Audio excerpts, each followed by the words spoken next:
اعوذ باللہ من الشیطان اللعین الرجیم بسم اللہ الرحمن الرحیم۔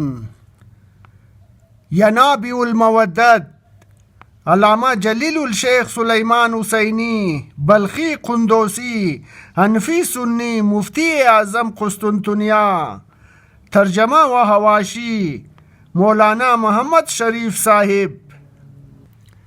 صفحہ نمبر 512۔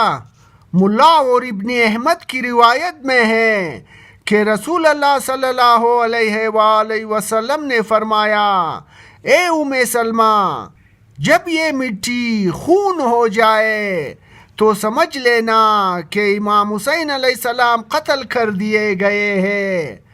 ام سلمہ رضی اللہ تعالی عنہا نے کہا کہ میں نے اس مٹی کو ایک شیشی میں رکھ دیا تھا۔ میں نے اس کو دیکھا کہ جس دن امام حسین علیہ السلام قتل کر دیے گئے وہ خون ہو گئی تھی، اور آپ فرماتی ہے کہ جس رات کو آپ علیہ السلام قتل ہوئے ہیں تو میں نے کسی کہنے والے کو یہ کہتے ہوئے سنا، اے او لوگو، جہالت سے امام حسین علیہ السلام کو قتل کرنے والوں، عذاب اور ذلت کی تمہیں بشارت ہو۔ تم پر حضرت داؤد علیہ السلام، حضرت موسیٰ علیہ السلام اور انجیل کے حامل عیسیٰ علیہ السلام کی زبان سے لعنت کی گئی ہے۔ میں رو پڑی اور شیشی کو کھولا تو تمام کی تمام خون ہو چکی تھی۔ ابن سعید نے شبی سے روایت کی ہے کہ حضرت علی علیہ السلام شام جاتے ہوئے جب زمینی کربلا سے ان کا گزر ہوا تو آپ علیہ السلام اتنے روئے کہ زمین آپ کے آنسوؤں سے تر ہو گئی۔ فرمایا، میں رسول اللہ صلی اللہ علیہ وآلہ وسلم کی خدمت میں حاضر ہوا اور آپ صلی اللہ علیہ وآلہ وسلم رو رہے تھے۔ میں نے عرض کیا، یا رسول اللہ صلی اللہ علیہ وآلہ وسلم، میرے ماں باپ آپ پر قربان ہو، آپ صلی اللہ علیہ وآلہ وسلم کیوں رو رہے ہیں؟ فرمایا، ابھی ابھی میرے پاس جبرائیل موجود تھے اور مجھے آگاہ کیا ہے کہ میرا فرزند حسین علیہ السلام فرات کے کنارے قتل ہوگا۔ اس جگہ کو کربلا کہتے ہیں۔ پھر جبرائیل نے اس جگہ کی مٹی کی ایک مٹھی لی اور وہ مٹی مجھے سنگائی، جس سے میری دونوں آنکھیں بے اختیار رونے لگ گئے۔ نیز اس کو امام احمد نے روایت کیا ہے۔ ملا نے روایت کی ہے کہ حضرت علی علیہ السلام کا گزر کربلا سے ہوا تو آپ علیہ السلام نے فرمایا، اس جگہ ان کی سواریاں ٹھہرے گی اور اس جگہ وہ لوگ اتریں گے۔ آل محمد صلی اللہ علیہ وآلہ وسلم علیہ السلام کے نوجوانوں کا یہاں خون بہایا جائے گا۔ اس میدان میں وہ قتل ہوں گے جن پر زمین و آسمان روئیں گے۔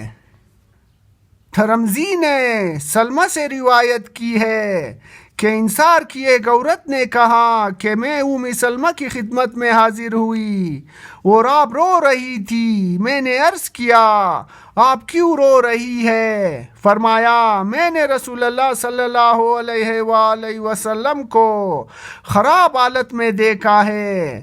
فرمایا کہ میں ابھی ابھی مقتل گاہ حسین علیہ السلام پر موجود تھا۔ اسی طرح ابن عباس نے رسول اللہ صلی اللہ علیہ وآلہ وسلم کو دوپہر کے وقت پریشان حال اور انبار آلود حالت میں دیکھا، اور آپ صلی اللہ علیہ وآلہ وسلم کے ہاتھ میں ایک شیشی تھی جس میں خون موجزن تھا۔ آپ سے ابن عباس نے دریافت کیا، فرمایا، حسین علیہ السلام اور اس کے اصحاب کا خون ہے۔ واقعے کے بارے میں فکر لاحق ہوئی۔ آخر کار معلوم ہوا کہ آپ علیہ السلام اسی روز جمعے کے دن 10 محرم کو قتل کر دیے گئے۔ اور اس وقت آپ کی عمر مبارک 25 سال کچھ ماہ تھی۔ جناب ام سلمہ فرماتی ہے کہ میں نے جنات کے نوحوں کو اس وقت سنا تھا جب رسول اللہ صلی اللہ علیہ وآلہ وسلم کا انتقال ہوا تھا، یا اس رات سنا جس سے پہلے امام حسین علیہ السلام شہید کر دیے گئے تھے۔ جنات کے نوحے یہ تھے، ترجمہ پہلے گزر چکا ہے۔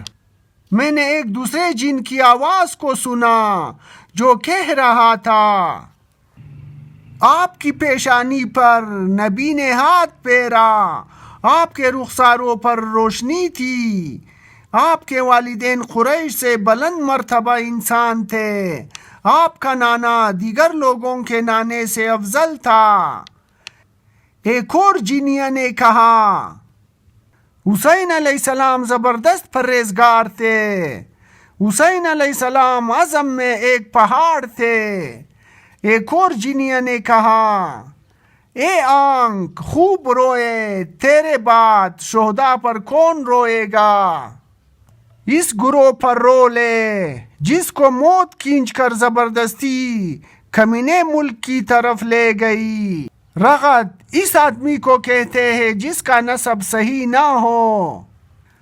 جب امام حسین علیہ السلام کا سر مبارک یزید لعنتی ظالم کے پاس لے گئے تو وہ لوگ پہلی منزل پر اتر گئے، انہوں نے شراب پینی شروع کر دی۔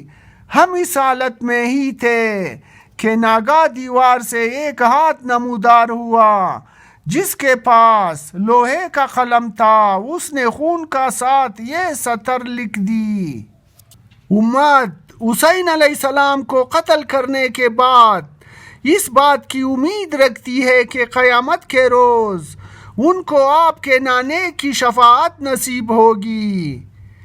یہ شعر سن کر وہ لوگ بھاگ گئے اور سر شریف کو چھوڑ دیا۔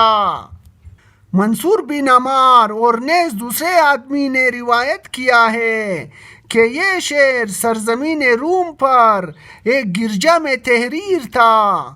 نامعلوم کہ اس شعر کو کس شخص نے لکھا تھا۔ حافظ ابو نعیم اپنی کتاب دلائل النبوت میں نصرت الزویت سے روایت کرتے ہیں، آپ کہتی ہے کہ جب امام حسین علیہ السلام شہید کر دیے گئے تو آسمان سے خون کی بارش برسی، جب ہم نے صبح کی تو ہمارے کچاوے اور گڑے خون سے بھرے ہوئے تھے۔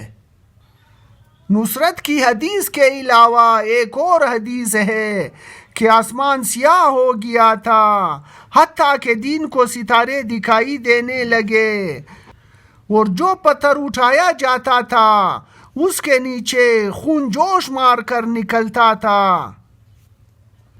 ابو شیخ نے بیان کیا ہے کہ وہ رنگ جو ان کے لشکر میں موجود تھا وہ راگ ہو گیا۔